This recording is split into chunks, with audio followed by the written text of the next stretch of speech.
आप सभी को नमस्कार। आज हम यहाँ पर यूपी पीसीएस 2023 और यूपी पीसीएस 2024 के लिए मुख्य परीक्षा से संबंधित कुछ कार्यक्रम को शुरू करने जा रहे हैं। कार्यक्रम क्या रहेगा? कार्यक्रम ये रहेगा कि आपको प्रतिदिन 2 क्वेश्चंस करवाए जाएंगे मुख्य परीक्षा से रिलेटेड।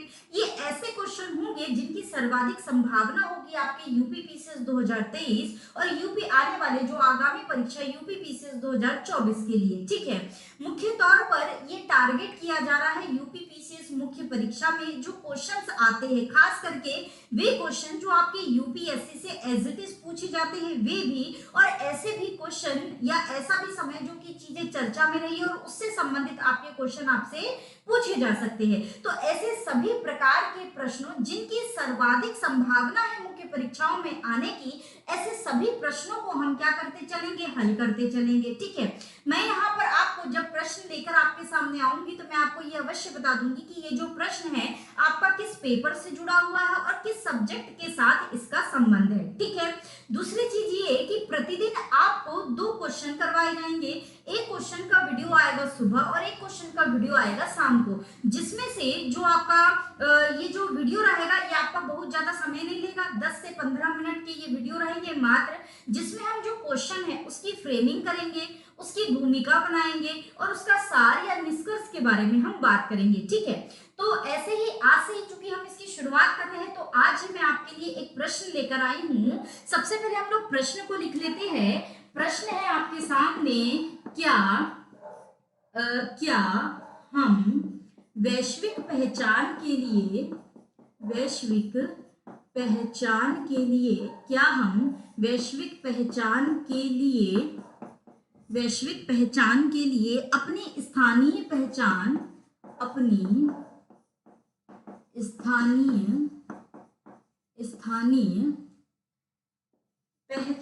खोते जा रहे हैं?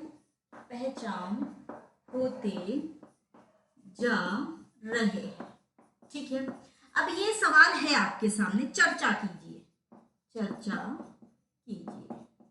ये सवाल है आपके सामने। ठीक है, ये इस सवाल का संबंध सबसे पहले तो मैं बता दूं, इस सवाल का संबंध है आपके जीएस पेपर 1 से। जीएस पेपर 1 से इसका क्या है? संबंध है। ठीक है, जीएस पेपर 1 का जो समाज वाला आपका बिंदु है, जिसमें जो आपका एलपीजी वाला टॉपिक है, एलपीजी मतलब उदारीकरण, निजीकरण, वैश्वीकरण, इसका एलपीजी का जो प्रभाव आपके समाज और संस्कृति पर पड़ा है, का प्रभाव समाज व संस्कृति पर जो इसका आपका प्रभाव पड़ा है, उसी टॉपिक से ये क्वेश्चन आपका पूछा गया है। ठीक है, ये क्वेश्चन है यूपीएससी का, जो कि यूपीएससी में ये क्वेश्चन आपसे पूछा गया है, इसी को मैं आपके सामने लेकर आई हूं। ठीक है, दूसरी चीज ये कि यूपीएससी के कई ऐसे क्वेश्चन हैं जो मोस्टली यूपी पीसीएस 2023 में डायरेक्टली पूछे जाते हैं, खास करके जो आपका समाज टॉपिक है। जितना मैंने एनालिसिस किया है उसमें मैंने ये पाया है कि जितने भी समाज के अधिकांश क्वेश्चन जो यूपीएससी ने पूछे हैं वही एज इट इज उठा के आपका यूपी पीसीएस आपसे पूछ रहा है। ठीक है, तो कई ऐसे क्वेश्चन और भी हैं जिनको मैं लगातार आपके सामने लेके आऊंगी, जो कि यूपी पीसीएस में आपके पूछे जाने की संभावना है, जो कि यूपीएससी में आपसे पूछे गए। ठीक है, अब सबसे पहले जब आपके सामने कोई प्रश्न आए तो आपके दिमाग में 3 चीजें पहले क्लिक कर लेनी चाहिए। कोई प्रश्न आया है तो किसी प्रश्न को हल करने के 3 नियम होते। 3 नियम क्या? पहला नियम ये कि उस प्रश्न की सबसे पहले आपको क्या बनानी है? भूमिका बनानी है। दूसरा नियम क्या? दूसरा नियम ये कि उस प्रश्न के आपको संबंधित तथ्य लिखने हैं। और तीसरा नियम क्या कि अगर प्रश्न में आवश्यकता है निष्कर्ष की तो आप निष्कर्ष डालें, अन्यथा आप क्या कर दे, पूरा जो क्वेश्चन आपने लिखा है उसका आप सार बता दें। ठीक है, 3 से 4 जो लाइन है उसमें आप क्या बता दें? सार बता दें। किसी भी प्रश्न को अच्छा लिखने की जो टेक्निक है, इन 3 नियमों को हासिल करके या 3 नियमों को मानकर ही आपका प्रश्न क्या आएगा? उस उत्कृष्ट स्तर को पार करेगा। ठीक है, अब यहाँ पर चूंकि ये प्रश्न आपसे पूछ रहा है, अब आपने ये तो दिमाग में बना लिया कि आपको पहले भूमिका देखनी है, फिर संबंधित तथ्य देखने हैं, फिर आपको क्या देखने हैं? निष्कर्ष देखने हैं। ठीक, अब यहाँ पर क्वेश्चन आपसे क्या पूछा है कि क्या हम वैश्विक पहचान के लिए अपनी स्थानीय होते जा रहे हैं। यानी कि वैश्विक पहचान, यानी कि चूंकि ये प्रश्न किससे संबंधित है आपको ये जरूर पता होना चाहिए कि कोई प्रश्न आपसे पूछा गया तो उसका संबंध आपके किस टॉपिक से, इसलिए सिलेबस आपको याद होना अति आवश्यक है। ठीक है, इसको याद रखिएगा। अब इस प्रश्न का संबंध है आपके एलपीजी वाले टॉपिक से, यानी कि उदारीकरण, निजीकरण और वैश्वीकरण का क्या पूछ रहा है, प्रभाव पूछा जा रहा है आपके समाज और संस्कृति पर। उसी के संदर्भ में ये क्वेश्चन आपसे पूछा गया है कि क्या वैश्वीकरण के कारण हम अपनी स्थानीय पहचान खोते जा रहे हैं, क्योंकि आप जानते हैं कि 1990 के दौर में हमारी अर्थव्यवस्था को क्या किया गया, तरल किया गया, जिससे कई निवेशक जो आपके बड़े बड़े उद्योगपति है, बड़े बड़े निवेशक है, ये सारे क्या हुए, भारत में इन्वेस्ट करने को तैयार हुए। जब बाहरी लोग हमारे यहाँ आए तो हम उनकी संस्कृति से हमारी संस्कृति, हमारी संस्कृति से उनकी संस्कृति और समाज का क्या हो गया, मिलना जुलना शुरू हो गया। इससे हमारे समाज, हमारी संस्कृति पर कई प्रकार के प्रभाव पड़े। ठीक है, तो सबसे पहले अगर भूमिका की हम यहाँ पे बात करेंगे तो भूमिका में आप इसी बात को डाल सकते हैं कि एलपीजी से आप शुरू कर सकते हैं कि एलपीजी का दौर शुरू हुए या वैश्वीकरण की क्रिया शुरू हुए हमारे यहाँ 30 वर्ष से अधिक हो गया है।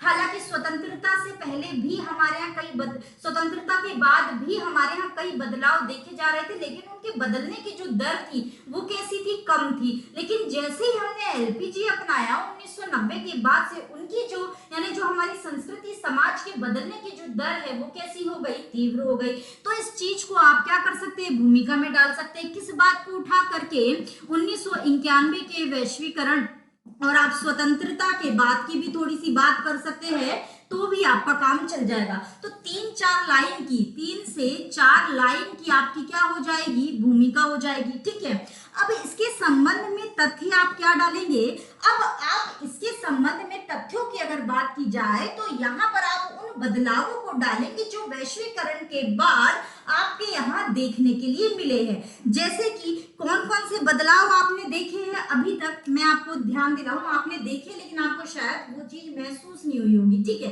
पहला जो आप इसमें तथ्य डाल सकते हैं वो ये कि हम स्थानीय मातृभाषाओं की कीमत पर किसको प्रायोरिटी देने लगे हैं, अंग्रेजी भाषा को। तो लगातार आपका क्या बढ़ने लगा है, अंग्रेजी शिक्षा का, अंग्रेजी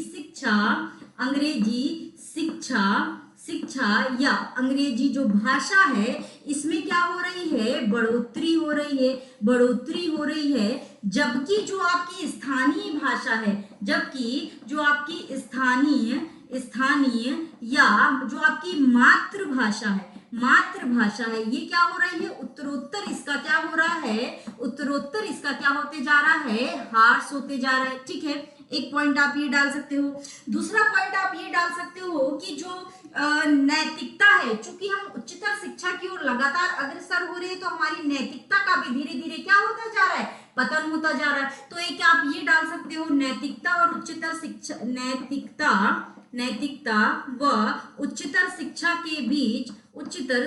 के बीच क्या बढ़ रही है, लगातार एक खाई बढ़ती जा रही है। ठीक है, इसके अलावा एकल परिवार की अवधारणा ने क्या कर लिया है, जन्म ले लिया है। जैसे कि लोग आर्थिक प्रवास करने लगे, मतलब अच्छा जीवन, बेहतर जीवन और बेहतर कार्य के लिए लोग गांव से शहरों की ओर पलायन करने लगे। अब एक परिवार में, एक संयुक्त परिवार है जिसमें 2 बेटे हैं, बढ़िया अपने परिवार के साथ रह रहे हैं, लेकिन अब चूंकि उनके सामने आर्थिक संकट है, उनको कमाने खाने और अपने बेहतर जीवन की तलाश के लिए कहाँ जाना है, शहरों की ओर। अब ये शहरों की ओर चले आए तो उनका परिवार क्या हो गया, खंडित हो गया। अब वे शहर आए तो शहर की चकाचौंध में वे इतना व्यस्त हो गए कि उनको अपना घर परिवार अब अच्छा नहीं लगता, अब उनको शहर में ही अच्छा लगता है। उनके बच्चे भी अब शहरी जीवन के प्रति अधिक आकर्षित हो गए हैं। तो इससे कई परिवार टूटे हैं, यानी कि संयुक्त परिवार की अवधारणा लगातार क्या होती जा रही है, नष्ट होती जा रही है, और एकल परिवार की अवधारणा लगातार क्या होती जा रही है, बढ़ती जा रही है। ठीक है, आजकल की युवाओं को देखेंगे जो कि हमारे यहाँ पहले शास्त्रीय संगीत चलते थे, तो शास्त्रीय संगीत से धीरे धीरे युवाओं का रुझान कम हो रहा है। वे नए संगीत और नए इंस्ट्रूमेंट की ओर क्या हो रहे हैं, लगातार आकर्षित हो रहे हैं। तो भारतीय युवाओं का भी रुझान क्या हो रहा है, भारतीय संस्कृति से हट रहा है। तो भारतीय युवाओं का भी क्या हो रहा है, रुझान भारतीय संस्कृति से हट रहा है। भारतीय संस्कृति से क्या हो रहा है, हटता जा रहा है, कम होता जा रहा है। ठीक है, व्यक्तिवाद की अवधारणा लोगों में पनपने लगी है। व्यक्तिवाद की अवधारणा लोगों में पनपने लगी है। और जब व्यक्तिवाद की अवधारणा लोगों में पनप जाए तो ऐसे जो संबंध हो जाते हैं वो किस पर आधारित हो जाते हैं, लाभ पर आधारित हो जाते हैं। व्यक्तिवाद की अवधारणा कैसे, जनसंख्या बढ़ रही है, लगातार शहरों की ओर पलायन हो रहा है, शहरों में किसी को किसी से कोई मतलब नहीं होता, सब अपने बारे में सोचते हैं, अपने लाभ के बारे में सोचते हैं। अगर वे किसी से संबंध रखते भी है तो कोई ना कोई उनका लाभ एक दूसरे से होता है, तभी वे एक दूसरे से संबंध रखते हैं। तो इस प्रकार की अवधारणा ने लगातार क्या कर लिया है, वैश्वीकरण के बाद जन्म लेना शुरू कर दिया है। इसके अलावा कई ऐसे संबंध उभर कर आ रहे हैं जैसे सहजीवन जिसको लिव इन कहते हैं, लिव इन रिलेशन कहते हैं, है ना। इसके अलावा समलैंगिकता संबंध, ये जो संबंध है इनका क्या हो रहा है, इनमें लगातार वृद्धि होती जा रही है। इससे जो वैवाहिक हमारी परंपरा है, जो वैवाहिक संस्थान है, उनका लगातार क्या होता जा रहा है, ह्रास होता जा रहा है। ठीक है, अभी ये कुछ मुख्य पॉइंट है जिनको आप एग्जैक्ट एज अ पॉइंट डाल सकते हैं। इसके अलावा चूंकि मैंने कहा कि अगर क्वेश्चन में निष्कर्ष की आवश्यकता है तो आप निष्कर्ष दें, अगर सार की आवश्यकता है तो आप सार दें। और ये एक ऐसा क्वेश्चन है जिसमें आपके किसकी आवश्यकता होगी, सार की आवश्यकता होगी, ना कि निष्कर्ष की। ठीक है, आप कोई बेहतर अगर आपके दिमाग में चल रही है बात तो आप डाल सकते हैं। हालांकि मैं जो बताऊंगी वो निष्कर्ष और सार दोनों एक जैसा ही आपको समझ में आएगा।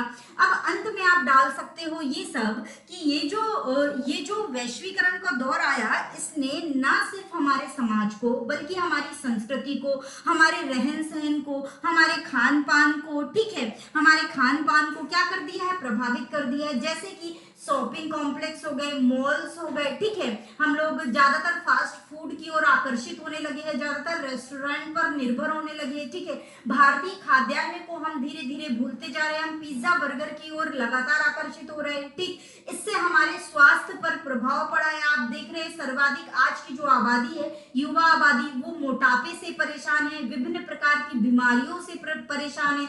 छोटी सी उम्र में विभिन्न प्रकार की बीमारियां आजकल आने लगी है। ठीक है, तो ये सारी चीजों को आप अंत में या अगले पॉइंट के रूप पर भी आप इन सब बिंदुओं को डाला जा सकता है। ठीक है, इस प्रकार हमारी जो संस्कृति है उसका क्या हो चुका है, मैकडोनाल्डाइजेशन हो चुका है। मतलब मैकडोनाल्ड क्या है, कंपनी है, फास्ट फूड कंपनी है। ठीक है, चूंकि हम इधर ही आकर्षित हो रहे हैं फास्ट फूड की ओर, तो उसको एक भाषा में क्या कह दिया जाता है, मैकडोनाल्डाइजेशन। ठीक है, तो इस तरीके से आप इसमें अपने बिंदुओं को रख सकते हैं और अंत में आप अपनी बात कह सकते हैं कि निश्चित तौर पर इस बात की पुष्टि है कि आज भूमंडलीकरण के कारण हम अपनी वैश्विक पहचान के लिए स्थानीय पहचान को क्या कर रहे हैं, नेग्लेक्ट कर रहे हैं या लगातार भूलते जा रहे हैं। ठीक है, तो ये आप अंत में ये बात कह सकते हैं। चाहे तो आप इससे पहले जो मैंने पॉइंट बताया आपको कि पश्चिमी संस्कृति की ओर हम सर्वाधिक आकर्षित हो रहे, रहन सहन, खान पान,